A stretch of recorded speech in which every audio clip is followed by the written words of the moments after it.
Okay guys, pauwi na kami. Nasa kalagitnaan na kami ng aming biyahe pabalik ng ospital ng Carigara. Parang halos lahat kami ng kasama, parang kami rin yung mga pasyente na din.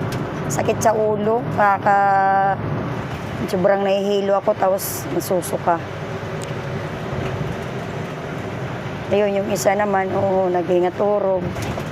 Kawawa naman. Yung pasyente namin, ayaw naman humiga. Tapos yung isa kanina, nakahiga yan bumangon lang. Parang akala mo mas pasyente pa dun sa totoong pasyente. Yung isa naman, naglalaro, busy. Yung namin, yung taga-alalay talaga sa pasyente namin yan.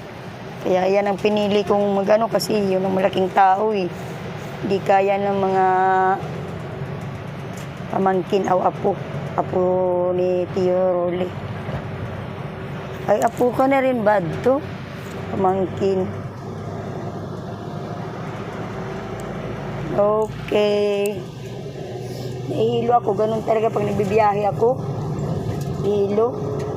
Kailangan may baon akong candy.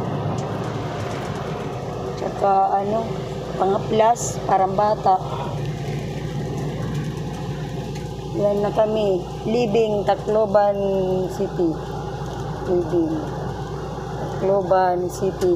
Tacloban City.